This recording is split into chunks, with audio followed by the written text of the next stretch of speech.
Everything changed for Tesla stock and the broader markets today. A new shift has begun.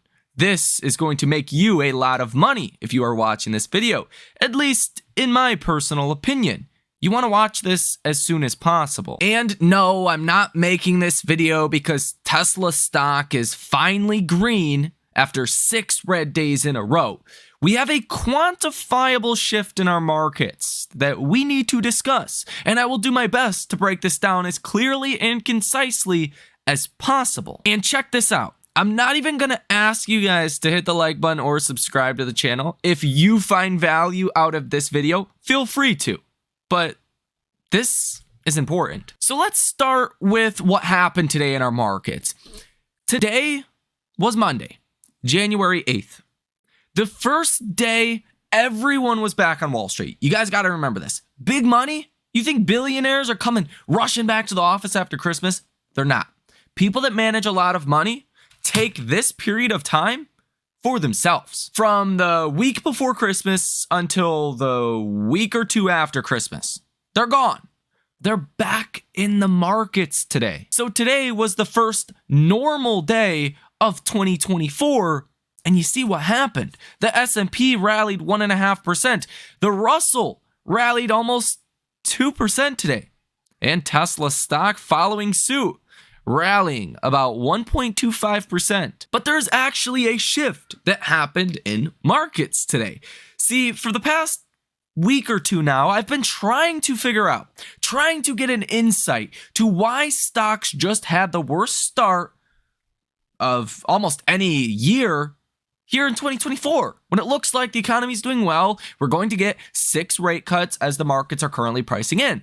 Why would stocks be selling off? Hell, there's $6.2 trillion in money market funds. Hedge funds, institutions are underallocated to stocks. They've underperformed the S&P 2 years in a row. They can't afford to do that again. They need to get allocated to stocks. Why were stocks selling off so aggressively? You could make an argument that instead of hedge funds, institutions wanting to hit their clients with a tax bill in 4 months, that maybe they were opting to sell the first week of January. So their clients didn't have to worry about a tax bill until 16 months from now, until next March or April, whenever you decide to pay your taxes. That made some sense, but you were seeing different things kind of happening. The markets were reacting very strangely, and it was hard to get a grip on why the markets were selling off. There was 2 potential reasons. Either the economy is entering into a recession, and people were fearful on that. It's better to sell first, ask questions later. The other possible reason was because the markets were pricing in 6 rate cuts. I think a lot of stocks, some stocks started to be priced for a lot of rate cuts in 2024. And if the economy does hold up and we don't go into a recession, well, is 6 rate cuts, if that turns into 4 or 3, is that a negative thing for the markets? I would imagine yes. So it's been very hard recently to figure out which one of these 2 is affecting the markets the most, that was causing the initial downside we've seen in 2024, besides what we mentioned previously, profit taking from hedge funds and institutions and money managers. Well, indeed, I think we got some clarity today. There is 2 things in specific that happened today that provides me a little bit more clarity, because that's ultimately what I want. I don't care if stocks fall. I don't care if stocks rise. I just want to have a heads up and be able to read the markets and figure out what's most likely to come next. That's kind of what I've tried to specialize in over time. Lori Logan said on Saturday the Fed should start reducing the pace in which they're running off the balance sheet. I think that did have a positive effect on our markets today, but not the main reason why stocks did well. The main reason why I think stocks did well today, what really was the biggest driver of stocks, was Fed Bostic. Now, Fed Bostic did not exactly say what you might expect. Fed Bostic says inflation has come down more than I expected. Fed Bostic says the rise in unemployment has been far less than what would typically be the case given the reduction in inflation. He says many economic measures are back at levels seen in the years immediately before the pandemic. Fed Bostic: the top-line job numbers have been pretty strong, but the recent strength has been focused in a relatively small part of the economy. That's not that important, but he's generally speaking talking pretty positively about the economy and where things are at right now. Fed Bostic says, I see 2 rate cuts appropriate by the end of this year. He says that the first rate cut might come in Q3. Now, when I think about the narrative that I've been saying for weeks now, we would rather see 0 rate cuts in 2024 and avoid a recession. That would be much better for stocks than 10 rate cuts and a moderately severe recession. So with that narrative in mind, the market's currently pricing in 6 rate cuts, even still yes today, is somewhere in the middle of that, implying the economy is going to get worse from here. Fed Bostic is saying the opposite, that the economy will stay good, that the Fed will only reduce rates to the pace in which inflation falls. Now, inflation has been falling a lot recently. If you look at 3 or 6 month annualized rates, taking month over month for the last 3 or 6 months of core PCE and adding those together, right, multiplying that by 12, you're going to be roughly at about 2% alongside the Fed's target. So really, to bottom line this, Fed Bostic today sounds like he is not seeing a recession even remotely close to happening. That is great news for stocks, especially with the backdrop of $6.2 trillion in money market funds, actually some pretty low valuations for markets. When you strip out FANG or the Magnificent Seven, stocks are only trading at like a 15 times forward PE multiple. That's very low. Well, I shouldn't say very low. That's pretty much the average over the last like 40 or 50 years. So this now provides me a little bit more clarity on what could be coming next for the markets and what the markets are most concerned with right now. It does not matter how many rate cuts we see. If the economy does well, in my opinion, and we see maybe 5 rate cuts or 4 rate cuts start to get priced into markets, I think markets will see a face ripper rally off of that, because all we want to do is ultimately avoid a recession. If we price in less rate cuts, well, we are inherently saying there's less odds for a recession. All of this is fantastic news for Tesla. And this could turn into even better news if coming on Thursday, when we get the CPI report, inflation falls faster than expected. Because if inflation continues to fall at a faster rate in which the Fed is implying, you might start to get 3, 4, 5, 6 rate cuts priced into the markets, not because we're expecting a recession, but because inflation is just falling more. That, my friends, is what you call the Goldilocks scenario. No recession, inflation falling faster than expected, real wages picking up, boosting the economy.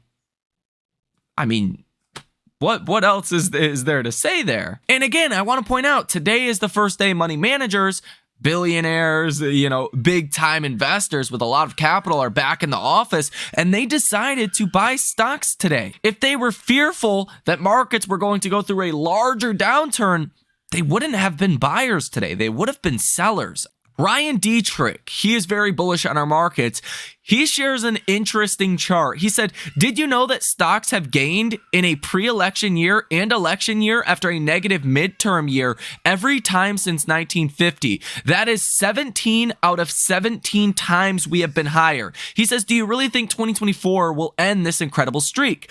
And you can see the positivity rate is 100%. The average is for an election year of a gain of 13.2%. A pre-election year has an average return of 24%. That sounds like exactly what happened last year. The S&P returned 24%.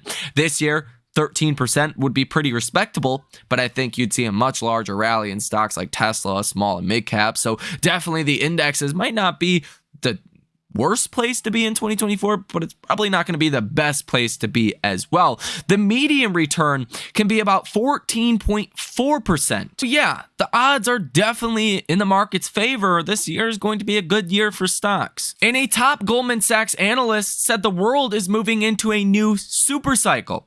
He says the world economy is moving into a different super cycle. Peter Oppenheimer, head of macro research in Europe at Goldman Sachs, told Squawk Box Europe, artificial intelligence and decarbonization are two of the key factors that could have a positive impact during this new cycle. Oppenheimer also pointed out that there are historical parallels to current developments that could hold lessons for the future.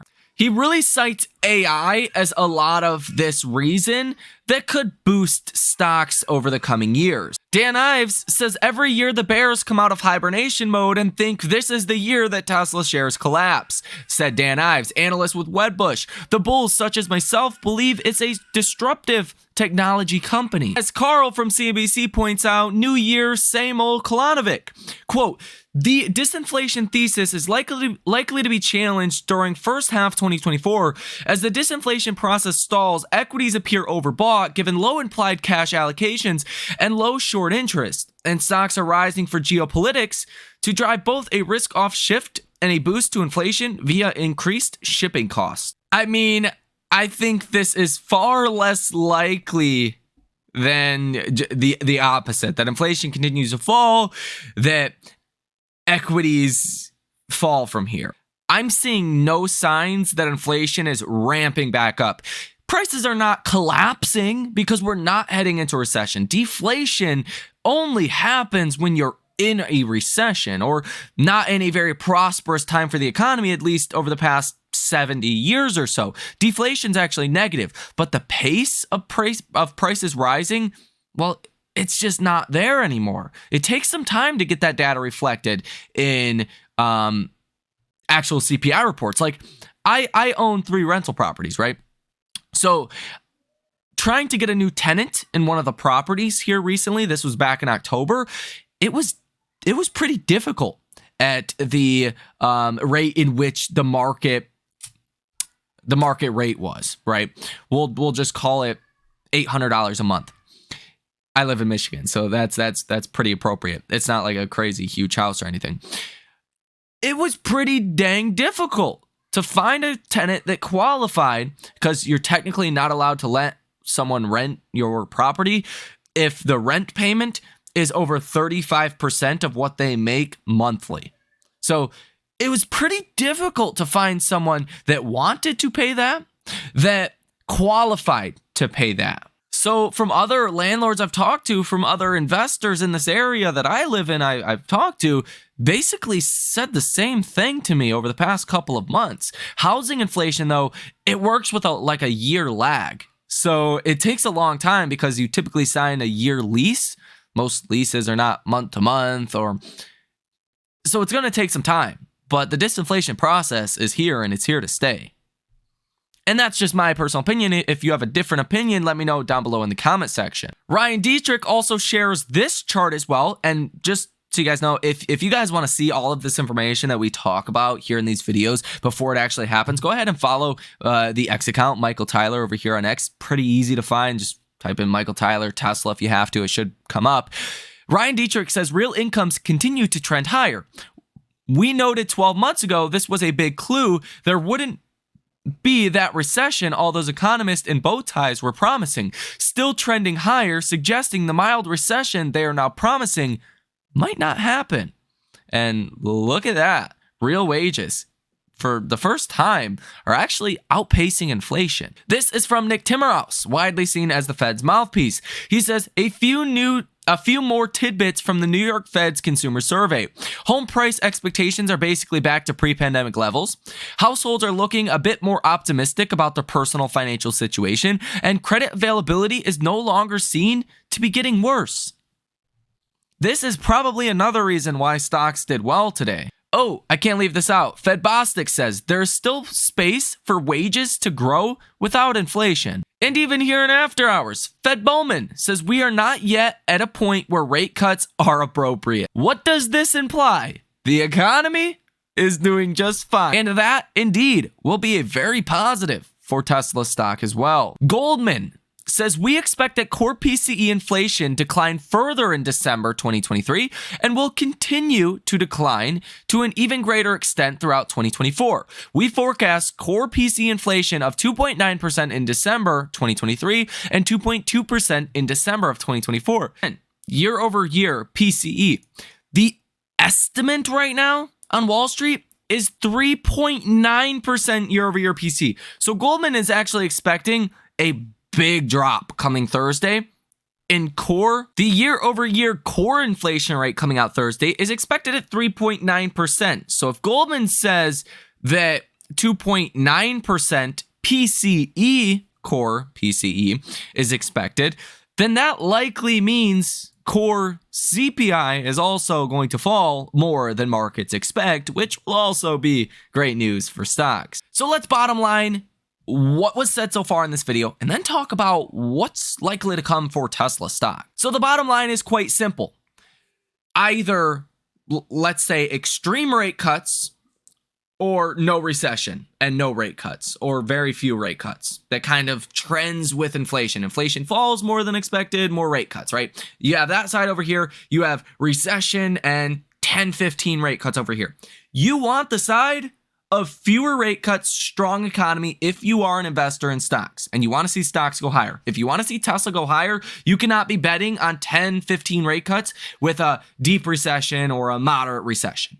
That's just not going to make Tesla stock go higher. Just rate cuts in and of itself with a bad economy. So what you're hearing from the Fed right now is less rate cuts, stronger economy. That's great for stocks. Now, hedge funds and institutions, they cannot afford to underperform the S&P 500 again. What you're going to see in 2024, what the Fed is basically translation here, what they're saying, strong economy, you want to be in stocks. But not just any old stock. You want to be in one, interest rate sensitive names, inflation sensitive names. Growth stocks are also sensitive to inflation, because if inflation is 5% a year, let's just call it 5% for simple math, over the course of 10 years, well, if you're a growth company promising all of this great revenue and profits in 10 years, if inflation is going to be 50% over 10 years, your profits that you're promising are going to be worth a lot less than inflation is 2%, and your earnings, right, inflation would be 20% over 10 years. Your same earnings are going to be worth more with less inflation. So inflation falling faster than expected is going to be great news. Economy holding up is going to be great news for stocks. You want to be in interest rate sensitive names in stocks that have gotten beaten down. Tesla, number one. I think that's the best risk to reward with very high degrees of upside potential over the coming years. Other stocks like a PayPal, like a Fubo, like a SoFi, high quality interest rate sensitive names. Those are the stocks that are going to massively outperform in 2024. That's why IWM was up 2% today. The S&P was up 1.4%. Still respectable gain on the S&P, but mega cap tech is at, stretched levels. As long as the economy holds up and inflation continues to fall, I wouldn't even care about rate cuts or what's implied. That doesn't matter. The economy and recession, that's it. Right now, the economy looks like it's doing well. 5.2% GDP in Q3, 2.5% estimated GDP in Q4 of 2023. Economy looks like it's doing well. Inflation continues to fall faster than expected. Add those two things together, that's very good for equities. There is $6.2 trillion currently in money market funds. I think a lot of this money is going into stocks like Tesla and interest rate sensitive names. Instead of seeing a catch down where Magnificent Seven stocks fall a lot and match the markets and then everything kind of rallies from there, I think this is a catch up kind of market where the stocks that underperformed start to catch up to the stocks that outperformed in 2023. Which again is Tesla and interest rate sensitive names. So I stand firm with my expectation that if we go into a recession, Tesla stock is not going to do well at all. It's probably going to end 2024 in the low 200s. If we avoid a recession, let's say we get 4 rate cuts in 2024 or 5 rate cuts because inflation's falling faster than expected, but maybe not quite the 6 rate cuts we're currently pricing in. I think Tesla stock hits $450, potentially even higher than that, just depending on what catalysts come out. Now, I think here in the near term, hedge funds and institutions are going to rush to get positioned into our markets. At some point, we will see a correction. At some point, we will see stocks come down. But I do think a stock like a Tesla will hold up better due to the backdrop of likely no recession and Tesla's underperformance over the past 2 years relative to where the business is now at. Tesla as a business has done incredible things.